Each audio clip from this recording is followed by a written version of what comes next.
নবীর পরে আর নবী আছে? জোরে বলেন। আমাদেরকে যে ইসলাম দেওয়া হয়েছে এটা পূর্ণ, পূর্ণের পরে আর কোনো কিছু বসানোর জায়গা আছে? জোরে বলেন। সম্মানিত উপস্থিতি, কোনো ভণ্ড নবী পৃথিবীতে থাকবে না, এটা রাসূলুল্লাহর ফায়সালা। আমাদের অবহেলার কারণে আমরা আমাদের দায়িত্ব পালন করছি না বিধায় গোলাম আহমদ কাদিয়ানিও ছিল, তার অনুসারীরাও আছে এখনো। আমরা যদি দায়িত্ব পালন করতাম, কঠোর হস্তে রাসূলুল্লাহর দেওয়া আমানতকে রক্ষা করতাম জান বাজি রেখে, তাহলে এদের অস্তিত্ব থাকতো না। গোলাম আহমদ কাদিয়ানি ভণ্ড নবী। কবে তার জন্ম? 1840 সালে। কবে? জোরে বলেন। তখন এই দেশ ইংরেজ শাসন ছিল। এই পরিবারটা, এই বংশটা ইংরেজদের খুব আস্থাভাজন। খায়া না খায়া ইংরেজ সরকারের স্তুতি গায়, ইংরেজ সরকারের পক্ষে তারা যুদ্ধ করে।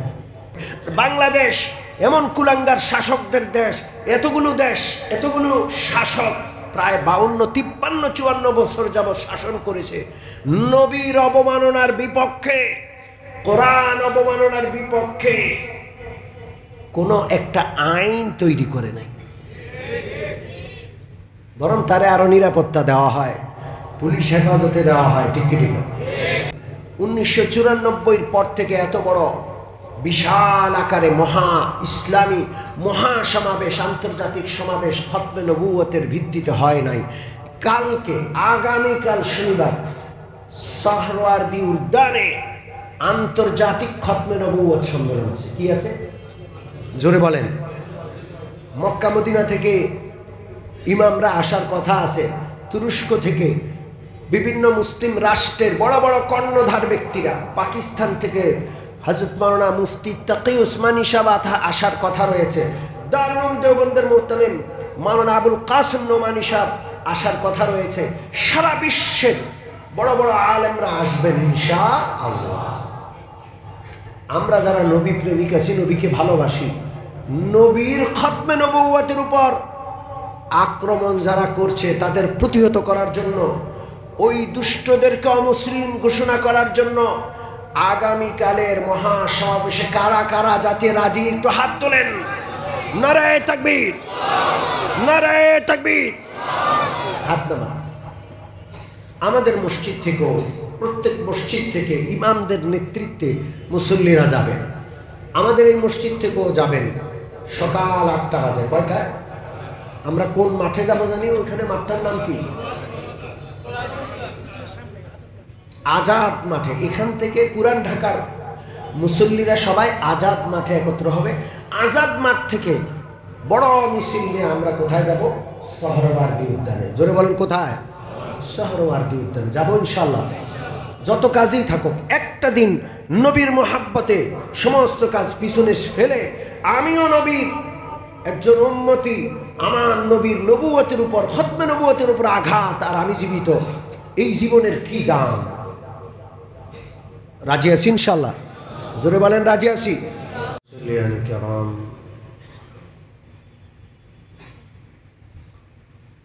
আল্লাহ রাব্বুল আলামিন আমাদের প্রভু, তিনি আমাদের স্রষ্টা। আমরা যেন আল্লাহকে চিনি, আল্লাহর পরিচয় লাভ করি, আল্লাহর ইবাদত পালন করি। আল্লাহর পরিচয় দেওয়ার জন্য, আল্লাহ তাআলার ইবাদত, করণীয় বর্জনীয় সব কিছু হাতে কলমে শিখানোর জন্য আল্লাহ তাআলা পবিত্র কোরআন সহ আসমানি কিতাব যেমন নাজিল করেছেন, আসমানি কিতাব নাজিল করার পাশাপাশি আল্লাহ তাআলাকে চেনানোর জন্য, ইবাদত শিখানোর জন্য, আসমানি কিতাবগুলো বুঝায়া দেওয়ার জন্য আল্লাহ তাআলা যুগে যুগে নবী পাঠিয়েছেন। যুগে যুগে নবী পাঠিয়েছেন। নবীরা হলেন আল্লাহ তাআলার নির্বাচিত বান্দা। হাজার হাজার কোটি মানুষের মধ্যে খাসভাবে নবীদেরকে নবী বানিয়ে নির্বাচন করে পাঠালেন কে? ভোটে নবী হয় না, হয় সারা পৃথিবীর মানুষ কাউকে ভোট দিয়া নবী ঘোষণা করলো, হবে?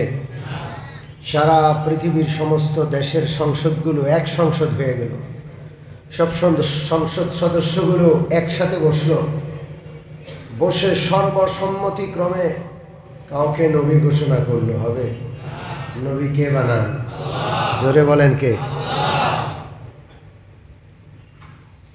হযরত আদম আলাইহিসসালাতু ওয়াসসালাম থেকে আল্লাহ নবী পাঠিয়েছেন সর্বশেষ নবী মুহাম্মদুর রাসূলুল্লাহ সাল্লাল্লাহু আলাইহি ওয়াসাল্লাম। পৃথিবীর সর্বপ্রথম মানবকে প্রথম নবী কে বানিয়েছেন? আল্লাহ। তিনি সর্বপ্রথম মানুষ, তাকে আল্লাহ নবী বানিয়ে সর্বপ্রথম পৃথিবীর জমিনে পাঠিয়েছেন, যেন পৃথিবীর কেউ কথা বলতে না পারে যে আমরা নবী পাই নাই, নবীর দাওয়াত পাই নাই। পৃথিবীর সব জায়গায় আল্লাহ নবী পাঠিয়েছেন। নবী যদি কখনো শেষ হয়ে গেছে, এখন আর আসবে না এমন হয়, বা কোনো এলাকায় পাঠাইছেন, অন্য এলাকায় যান নাই নবী, নিশ্চয় নবীর প্রতিনিধি সেই এলাকায় গেছেন। এমন কোনো জমিন নাই, এমন কোনো জায়গা নাই যেখানে নবী কিংবা নবীর প্রতিনিধি আল্লাহ তাআলা পাঠান নাই। সর্বশেষ মুহাম্মদুর রাসূলুল্লাহ সাল্লাল্লাহু আলাইহি ওয়াসাল্লামের মাধ্যমে নবুয়তকে চূড়ান্ত করেছেন কে? তিনি সর্বশেষ নবী। যত নবী আল্লাহ তাআলা মুহাম্মদুর রাসূলুল্লাহর পূর্বে পাঠিয়েছেন, তারা কেউ ছিলেন এলাকার নবী, ভূখণ্ডের নবী, কেউ ছিলেন কোনো বংশের জন্য নবী। কিন্তু মুহাম্মদুর রাসূলুল্লাহকে আল্লাহ কিয়ামত পর্যন্ত সমস্ত মানুষ, সমস্ত মানব দানব সৃষ্টির নবী করলেন কে? জোরে বলেন আল্লাহ। ওয়ামা আরসালনাকা ইল্লা রাহমাতাল লিল আলামিন। আল্লাহ বলছেন আমি আপনাকে গোটা বিশ্বের জন্য রাহমাতুল লিল আলামিন বানিয়েছি, গোটা বিশ্বের জন্য রহমত। আল্লাহ রাব্বুল আলামিন হলেন রব্বুল আলামিন, গোটা বিশ্বের রব। আল্লাহর নবী যিনি শেষ নবী মুহাম্মদুর রাসূলুল্লাহ হলেন গোটা বিশ্বের জন্য রহমত। গোটা বিশ্বের জন্য কি? রহমত। গোটা বিশ্ববাসীর কাছে তিনি প্রেরিত। ওয়ামা আরসালনাকা ইল্লা কাফাতাল লিন্নাসি বাশীরান ওয়া নাযীরা। কাফাতাল লিন্নাস, সমগ্র মানবতার জন্য আমি আল্লাহ আপনাকে নবী নজির আর বাশীর মানে নবী, সুসংবাদ দানকারী, জাহান্নামের ভয় দেখানেওয়ালা, জান্নাতের আশা মানুষকে দেখানেওয়ালা তিনি হলেন মুহাম্মদুর রাসূলুল্লাহ সাল্লাল্লাহু আলাইহি ওয়াসাল্লাম। শতাধিক আয়াত আছে, শতাধিক কোরআনের আয়াত আছে, যে আয়াতগুলো স্পষ্ট ঘোষণা করে মুহাম্মদুর রাসূলুল্লাহ হলেন আখিরি নবী। মুহাম্মদুর রাসূলুল্লাহ হলেন কি? খুতবায় আমি একটা আয়াত তেলাওয়াত করেছি, সূরাতুল আহজাবের 41 নম্বর আয়াত। আল্লাহ রাব্বুল আলামিন বলেন, মা কানা মুহাম্মাদুন আবা আহাদিম মির রিজালিকুম ওয়ালাকিন রাসূলুল্লাহি ওয়া খাতামান নাবিয়্যিন। মুহাম্মদুর রাসূলুল্লাহ সাল্লাল্লাহু আলাইহি ওয়াসাল্লাম তোমাদের কোনো পুরুষের বাবা নন, তোমাদের কোনো সাবালক মানুষের বাবা তিনি নন। তার 2-4 জন নাবালেক ছেলে হয়েছে, নাবালেক অবস্থায় তারা মরে গেছে, আল্লাহর কাছে চলে গেছে। কোন সাবালক পুরুষের বাবা মুহাম্মদুর রাসূলুল্লাহ নন। ওয়ালাকিন রাসূলুল্লাহ, মুহাম্মদুর রাসূলুল্লাহ তিনি হলেন আল্লাহর রাসূল, এটাই তার পরিচয়। তিনি কারো বাবা, কারো নানা, কারো দাদা, এটা তার আসল পরিচয় নয়। আসল পরিচয় হলো রাসূলুল্লাহ। কার রাসূল? ওয়া খাতামান নবিয়্যিন, এবং তিনি হলেন সমস্ত নবীদের শেষ নবী। তারপরে আর কোন নবী, জোরে বলেন, আসবে? খাতাম, নবীর দরজাকে তিনি বন্ধ করে গেছেন, শেষ করে গেছেন। এরপরে আর কোন নবী আসবে না। হাদিসে বিশ্বনবী রাহমাতুল লিল আলামিন বলেন, বুখারী শরীফ 3535 নম্বর হাদিস, আল্লাহ রাসূল বলেন, মাসালি ওয়া মাসালুল আমবিয়াই মিন ক্বাবলি, আমার এবং আমার আগে যত নবী এসেছেন সবার দৃষ্টান্ত হলো কামাসালি রাজুলিন বানা দারা, ওই ব্যক্তির মতো যে যেন একটা ঘর তৈরি করলো। এক ব্যক্তি একটা ঘর তৈরি করছে, বড় সুন্দর, এত সুন্দর দেখার মতো, কিন্তু একটা ইট, একটা পাথর, শেষ একটা ইট রাখার জায়গা ওই লোকটা ফাঁকা রেখেছে, ঘর বানাইছে, ঘরটা পূর্ণ করে নাই। কয়টা ইট রাখার জায়গা বাকি, জোরে বলেন? একটা ইট রাখার জায়গা। তাহলে ঘরটা পূর্ণ না অপূর্ণ? অপূর্ণ। কিন্তু ঘরটা অনেক সুন্দর। সারা পৃথিবীর লক্ষ লক্ষ লোক এসে ঘরটাকে দেখে আর বলে, মা আহসানা ওয়া মা আজাবা, কত সুন্দর, কতই আশ্চর্যজনক, এত সুন্দর করে কেমনে বানাই। কিন্তু তারা গোটা ঘরটা দেখার পর একটা ইটের জায়গা যখন ফাঁকা দেখে, তারা বলে, কেন এই জায়গাটা ফাঁকা রাখছে, এটা তো অপূর্ণ রয়ে গেল। বিশ্বনবী বলেন, নবুয়তি ঘরের দৃষ্টান্ত দিলাম, ফাআনা খাতামুন নবিয়্যিন, আমি হইলাম সেই অপূর্ণ জায়গাটাতে ইট দিয়া পূর্ণ করার সেই জায়গা। আমার মাধ্যমে নবুয়তি প্রাসাদের সর্বশেষ ইটটা স্থাপন করা হয়েছে। ওয়ালা নবিয়্যা বাদি, আমার পরে কিয়ামত পর্যন্ত আর কোনো নবী আসবে না।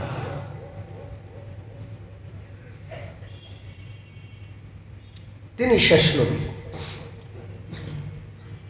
অন্য হাদিসে বিশ্বনবী বলেন, উতিতু খামসান লাম ইউতাহুন্না আহাদুন ক্বাবলি, আল্লাহ রাব্বুল আলামিন 5টি বৈশিষ্ট্য আমাকে দান করেছেন, আমার পূর্বে কোনো নবীকে এই 5টি বৈশিষ্ট্য দেওয়া হয় নাই।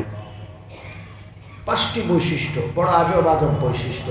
এর মধ্যে একটা বৈশিষ্ট্য হলো ওয়া খুতিমা বিয়ান নবিয়্যুন, সমস্ত নবী আসছেন, সর্বশেষ আমি নবী আসার পর নবুয়তের ধারা বন্ধ করে দেওয়া হলো আমার মাধ্যমে। বিশ্ব নবীর মাধ্যমে নবী আসার ধারাটা কে বন্ধ করলেন, জোরে বলেন? আল্লাহ। আর নবী আসবে, জোরে বলেন? বুখারী শরীফের 3534 নম্বর হাদিস, বিশ্বনবী বলেন, আনাল আকিব আল্লাযী লা নবিয়্যা বাদি, নবীজি বলেন, আমার 5টা নাম আছে। কয়টা নাম, জোরে বলেন? 5টা। এর মধ্যে আমি 2টা বলবো। আনাল হাশির, নবী বলেন আমার এক নাম হলো হাশির, সারা পৃথিবীর সমস্ত মানুষকে আমার কদমের কাছে হাসর করা হবে। আল্লাহু আকবার। হাসরের ময়দানে নবীর যে মর্যাদা হবে, বাকি সব মানুষ নবীর কদম তলে একত্র হবে। আল্লাহু আকবার। এত বড় মর্যাদাওয়ালা নবী। আরেকটা নাম হলো আনাল আকিব। নবী বলেন আমার একটা নাম হলো আকিব। আকিব অর্থ হলো আল্লাযী লা নাবিয়্যা বাদি, আমার পরে আর কোনো নবী আসবে না, আমি হইলাম সর্বশেষ নবী। আল্লাহু আকবার। নবীর পরে আর নবী আছে? জোরে বলেন। আমাদেরকে যে ইসলাম দেওয়া হয়েছে এটা পূর্ণ, পূর্ণের পরে আর কোনো কিছু বসানোর জায়গা আছে? জোরে বলেন। আল-ইয়াওমা আকমালতু লাকুম দীনাকুম ওয়া আতমামতু আলাইকুম নি'মাতি ওয়া রাদিতু লাকুমুল ইসলাম দীনা। বিদায় হজে আরাফার ময়দানে জবালে রহমতের পাদদেশে সোয়া লক্ষ সাহাবী ইহরাম ওয়ালা, নবীজির গায়ে ইহরাম। সেই সময় আল্লাহ তাআলা আয়াত নাযিল করলেন, নবীজি ঘোষণা করলেন আল-ইয়াওমা আকমালতু লাকুম, আল্লাহ বলছেন আজকে তোমাদের দিনকে আমি পূর্ণতা দান করে দিলাম। ওয়া আতমামতু আলাইকুম নি'মাতি, আমার সব নেয়ামত আজকে পূর্ণ করে দিলাম। কে বলেন? ইসলাম পূর্ণ করে দিলাম, ধর্মটাকে পূর্ণতা দিলাম, আমার নেয়ামতের ভান্ডার খুলে তোমাদেরকে পূর্ণ করে দিয়ে দিলাম। আল্লাহ পাক। ওয়া রাদিতু লাকুমুল ইসলাম দীনা, ইসলামকে তোমাদের জন্য দিন হিসাবে আমি আমার সন্তুষ্টি প্রকাশ করে দিলাম। এই দিনের বাহিরে আমার সন্তুষ্টি নাই, এই দিন আমার সীমারেখাওয়ালা দিনের বাহিরে কোনো দিন নাই। এটা কার ঘোষণা? আল্লাহর ঘোষণা। সম্মানিত উপস্থিতি, নবীর পরে নবী নাই, সর্বশেষ নবী মুহাম্মদুর রাসূলুল্লাহ সাল্লাল্লাহু আলাইহি ওয়াসাল্লাম। আল্লাহর কিতাব কোরআনের পরে আর কোনো কিতাব আছে? জোরে বলেন আছে? শেষ কিতাব। বিশ্বনবী রাহমাতুল্লিল আলামিন তার জীবদ্দশায় আমাদেরকে সতর্ক করে গেছেন, কিয়ামত পর্যন্ত উম্মতকে খবরদার শুনে রাখো, আমার পরে আর কোনো নবী আসবে না, কিন্তু ভণ্ড নবীর আবির্ভাব হবে। আমার পরে কমপক্ষে 30 জন বড় বড় ভণ্ড নবী দুনিয়াতে আসবে, এটা নবীজি বলেছেন। 30 জন বড় বড় ভণ্ড নবী আসবে, মারাত্মকতম দাজ্জাল, কাজ্জাব, প্রতারক, ধোঁকাবাজ, মিথ্যাবাদী। তোমরা যেন সতর্ক থাকো, এটা রাসূলুল্লাহ বলে গেছেন। এমনকি রাসূলুল্লাহর জীবদ্দশায় 2 জন ভণ্ড নবী আবির্ভাব হয়েছে। কয়জন ভণ্ড নবীর? 2 জন ভণ্ড নবী। ওরে সর্বনাশ! একজনের নাম মুসাইলামাতুল কাজ্জাব। কি নাম? মুসাইলামা। রাসূলুল্লাহ জীবিত, দেখছেন? আরেকজনের নাম আসওয়াদ আনাসি। কি নাম? আসওয়াদ আনাসি। ভণ্ড নবী, ভণ্ড নবীর অনুসারী অস্তিত্ব দুনিয়াতে বরদাস্ত করা হবে না। ঠিক কি নেই? রাসূলুল্লাহ বরদাস্ত করেন নাই। ভণ্ড নবীর বিরুদ্ধে আল্লাহর হাবিব সাল্লাল্লাহু আলাইহি ওয়াসাল্লাম জীবনের অন্তিম মুহূর্তে বিশাল বড় মুজাহিদ বাহিনী রাসূলুল্লাহ পাঠাচ্ছেন নবীজির অন্তিম মুহূর্তে। ভণ্ড নবীর বিরুদ্ধে যে মুজাহিদ বাহিনী পাঠিয়েছেন সেটা মদিনা থেকে তখনও বের হয় নাই, মদিনার উপকণ্ঠে। এমন সময় আল্লাহর রাসূল পৃথিবী থেকে বিদায় নিয়ে চলে যান। হযরত আবু বকর, হযরত ওমর সেই বিশাল মুজাহিদ বাহিনীর সদস্য। রাসূলুল্লাহর দাফন কাফন সম্পন্ন হয়। হযরত ওমর সহ কিছু সাহাবী হযরত আবু বকরকে পরামর্শ দিলেন, এই মুহূর্তে যুদ্ধ বিগ্রহে না জড়াইয়া, রাসূলুল্লাহর ইন্তেকাল হয়ে গেছে, একটু মদিনাকে মুসলমানদেরকে সামলানো দরকার। আল্লাহর রাসূলের খলিফা হযরত আবু বকর বললেন, খবরদার, রাসূলুল্লাহ যে বাহিনী রওনা করে দিয়েছেন সেই বাহিনীকে পিছিয়ে আনার ক্ষমতা আবু বকরের নাই। অবশ্যই রাসূলুল্লাহর বাহিনী জিহাদে যাবে, প্রয়োজনে যদি মদিনা আক্রান্ত হয় হবে, আবু বকরের লাশ যদি ছিঁড়ে ফিরে শুকুন কুকুরে খায় খাবে, তাও রাসূলুল্লাহর পাঠানো বাহিনী ফেরত আসবে না।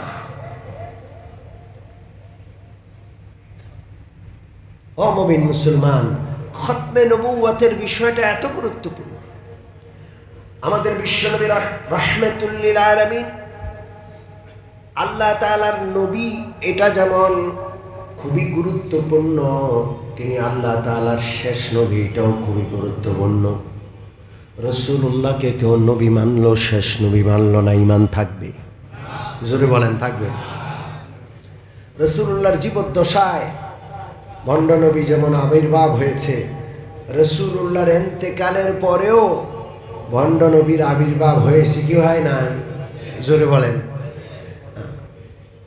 এই বাংলাদেশে নবী আছে, নুরা পাগলা একটা মারা গেছে, ওইটার লাশে পোড়াইয়া মানুষ কবর থেকে উঠাইয়া আগুনে পোড়াইয়া দিস। ঠিক কি ঠিক না? কয়দিন আগের ঘটনা, মাস দুয়েক হয়েছে। ঠিক কি ঠিক না? জোরে বলেন। সম্মানিত উপস্থিতি, কোনো ভণ্ড নবী পৃথিবীতে থাকবে না, এটা রাসূলুল্লাহর ফায়সালা। আমাদের অবহেলার কারণে আমরা আমাদের দায়িত্ব পালন করছি না বিধায় গোলাম আহমদ কাদিয়ানিও ছিল, তার অনুসারীরাও আছে এখনো। আমরা যদি দায়িত্ব পালন করতাম, কঠোর হস্তে রাসূলুল্লাহর দেওয়া আমানতকে রক্ষা করতাম জান বাজি রেখে, তাহলে এদের অস্তিত্ব থাকতো না। গোলাম আহমদ কাদিয়ানি ভণ্ড নবী। কবে তার জন্ম? 1840 সালে। কবে? জোরে বলেন। তখন এই দেশ ইংরেজ শাসন ছিল। এই পরিবারটা, এই বংশটা ইংরেজদের খুব আস্থাভাজন। খায়া না খায়া ইংরেজ সরকারের স্তুতি গায়, ইংরেজ সরকারের পক্ষে তারা যুদ্ধ করে। ইংরেজ সরকারকে এই দেশ থেকে বিতাড়িত করার জন্য দেশপ্রেমিক জনতা উলামায়ে কেরামের নেতৃত্বে যতবার জেহাদ করেছে, সিপাহী বিপ্লব সহ যতবার জেহাদ করেছে, তিতুমিরের পাশের কিল্লার যুদ্ধ, হাজী শরীয়তুল্লাহ রহমতুল্লাহ আলাইহির যুদ্ধ, আরও যতগুলো যুদ্ধ করেছে, সবগুলোতে দেশপ্রেমিক জনতার বিপক্ষে ইংরেজদের পক্ষ হইয়া গোলাম আহমদ কাদিয়ানির বংশের লোকেরা যুদ্ধ করেছে। বেঈমান, স্বাধীনতা বিরোধী এই বেঈমান বংশানুক্রমে ইংরেজদের পা চাটা গোলাম।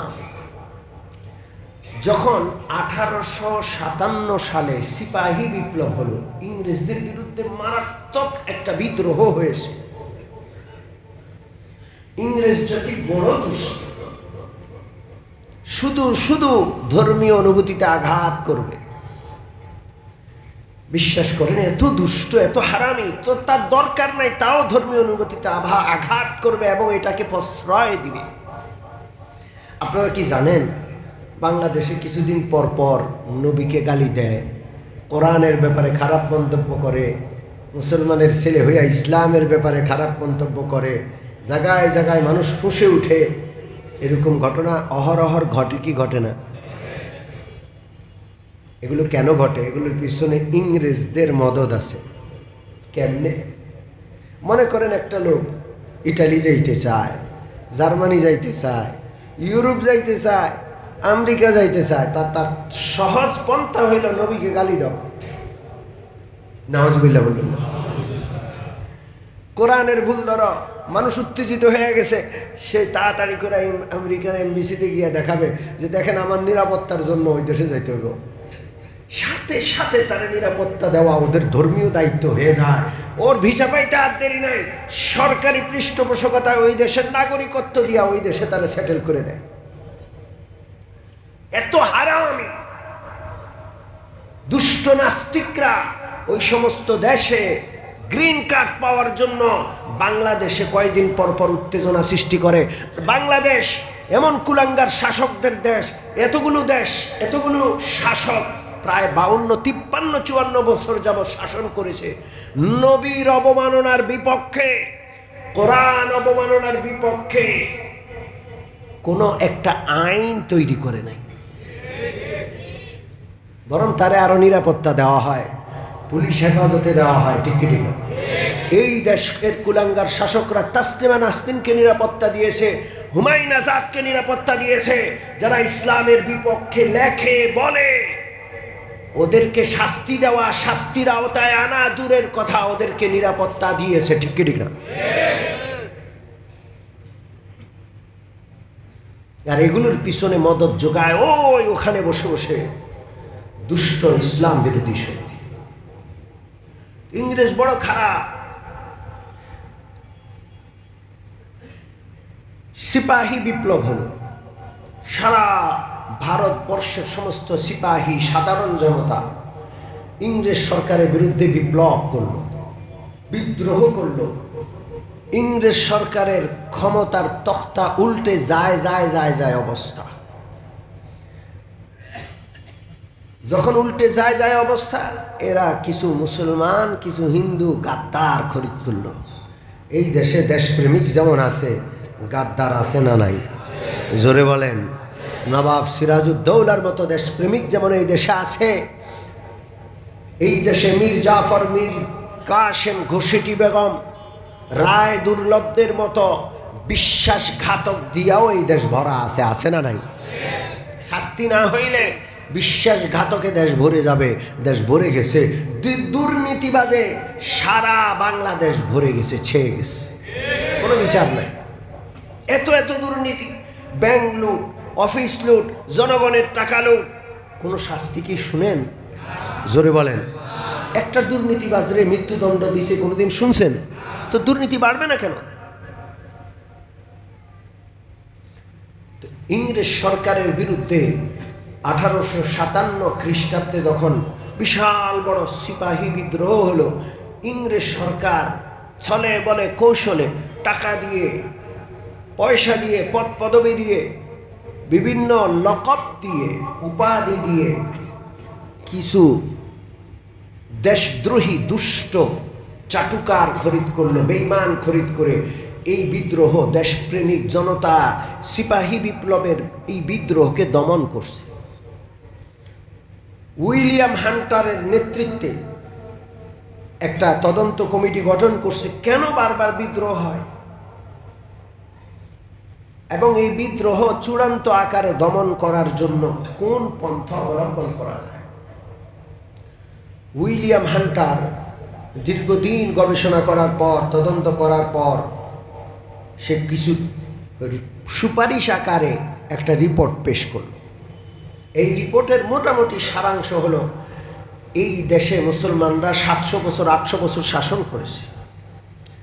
এই জন্য এই দেশ থেকে, এই দেশের ক্ষমতা থেকে মুসলমানদেরকে পদচ্যুত করে ইংরেজরা ক্ষমতার পথ দখল করেছে, এটা মুসলমান মেনে নিতে পারে না।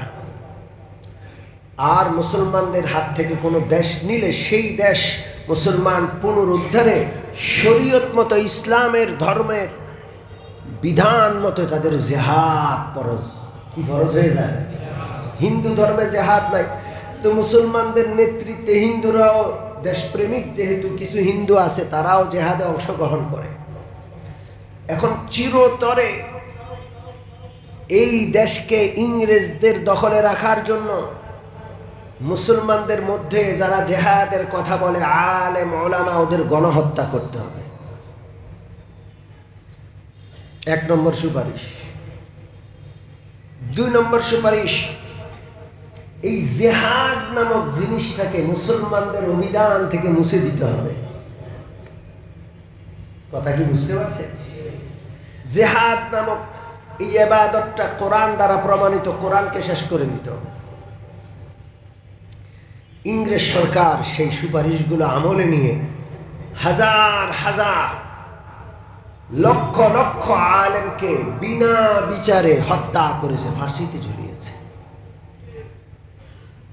লক্ষ লক্ষ কোরআনের কপি জ্বালিয়ে দিয়েছে। আর মুসলমানদের থেকে জেহাদকে মুছে দেওয়ার জন্য তারা একজন ভণ্ড নবী তখন দাঁড় করিয়েছে, নাম হলো গোলাম আহমদ।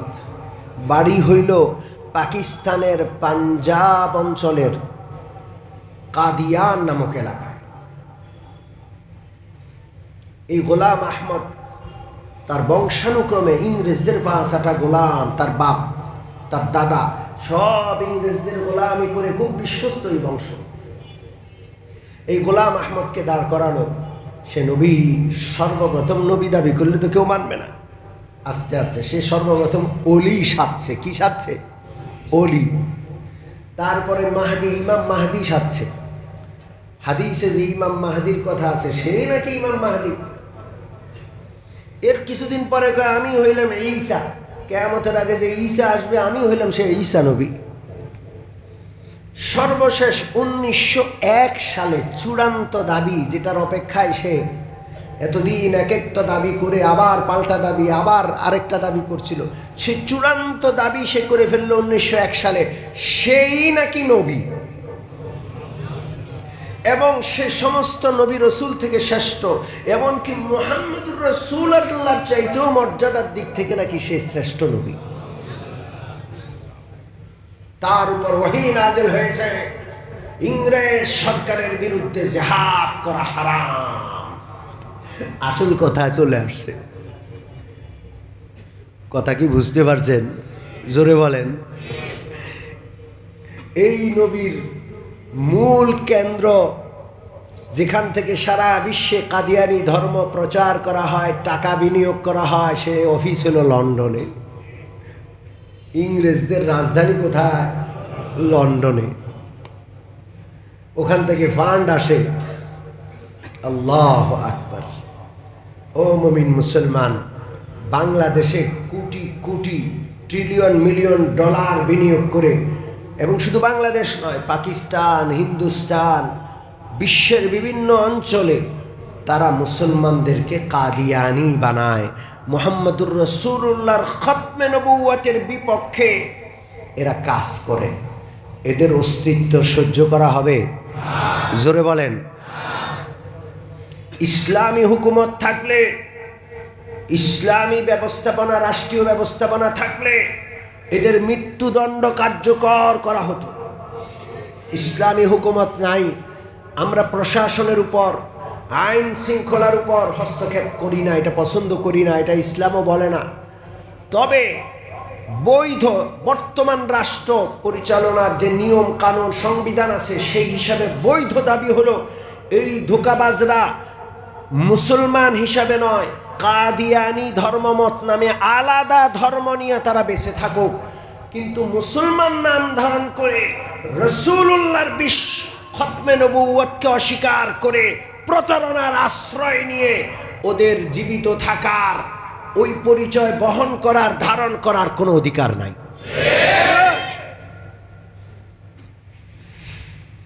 মুসলমান নাম ধারণ করে এরা মুসলমানদেরকে ধোঁকা দেয়। ওদের উপাসনালয়ের সামনে লেখা আছে লা ইলাহা ইল্লাল্লাহু মুহাম্মাদুর রাসূলুল্লাহ। এটা হলো প্রথম ধোঁকা।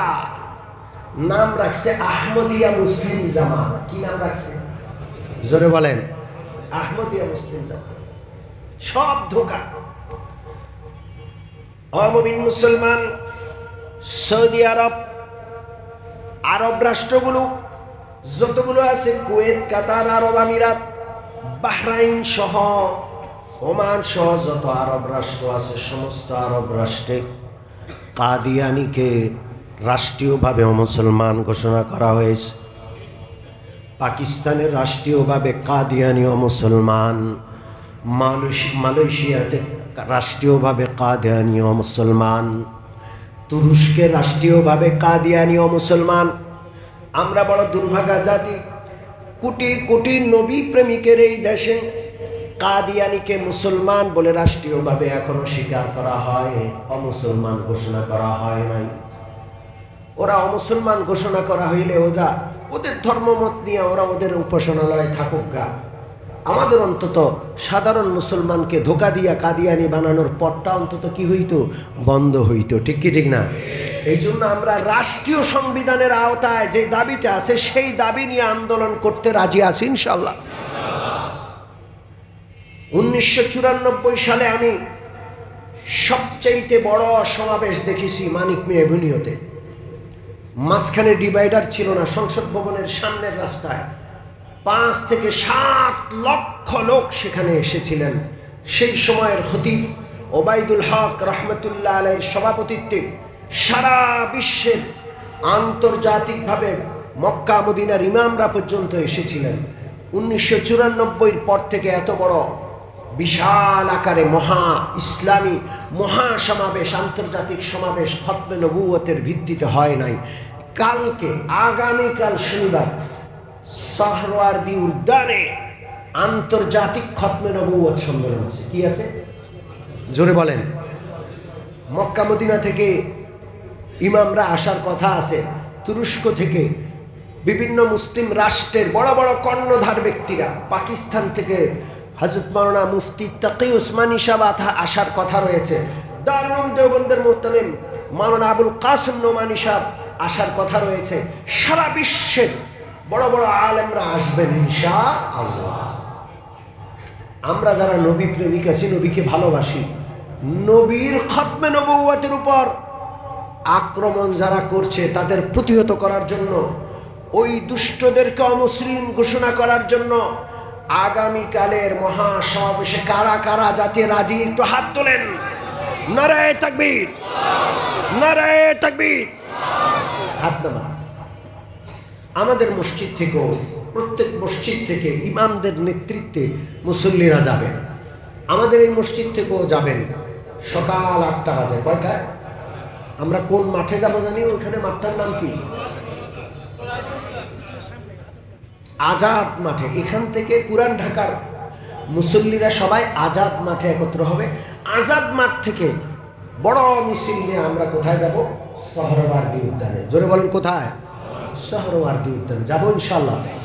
যত কাজই থাকুক, একটা দিন নবীর মোহাব্বতে সমস্ত কাজ পিছনে ফেলে আমিও নবীর একজন উম্মতি, আমার নবীর নবুয়তের উপর, খতমে নবুয়তের উপর আঘাত, আর আমি জীবিত, এই জীবনের কি দাম? রাজি আছি ইনশাআল্লাহ? জোরে বলেন রাজি আছি। সম্মানিত মুসল্লিয়ানে কেরাম, মসজিদের কার্পেট লাগবে। আমরা গত সপ্তাহে আপনাদের সাথে আলোচনা করেছিলাম এবং বলেছিলাম যে এই সপ্তাহে আমরা সেই কার্পেটের ব্যাপারে আলোচনা করব। কিন্তু খতমে নবুয়তের আলোচনা অত্যন্ত জরুরি, এটা ইমানের একটা বিষয়। এই জন্য আজকে সময়ও চলে গেছে। আমরা আগামী সপ্তাহে কার্পেটের ব্যাপারে আপনাদের কাছে আবার আবেদন করব। আপনি একটু মানসিকভাবে প্রস্তুতি নিয়ে আসবেন। যেইভাবে সাড়া পাওয়ার দরকার ছিল আমরা কিন্তু সেইভাবে সাড়া পাচ্ছি না। আমরা বুঝতে পারছি একটু আর্থিক সমস্যা আছে, কিন্তু শীত চলে আসছে, মসজিদের জন্য কার্পেট দরকার কি দরকার না? ভোর রাতে শীত লাগে কি লাগে না? খুব দ্রুত। আমার তো মন চায় যে আপনারা আমার কালেকশন ছাড়াই আগামী সপ্তাহের আগে আগে আপনারা মসজিদ কমিটির সাথে দেখা করে ফান্ড জোগাড় করবেন। আগামী শুক্রবারে যেন কার্পেট থাকে, আমরা কার্পেট সামনে নিয়ে ইনশাআল্লাহ কালেকশন করব। রাজি আছি ইনশাআল্লাহ? আল্লাহ আমাদেরকে তৌফিক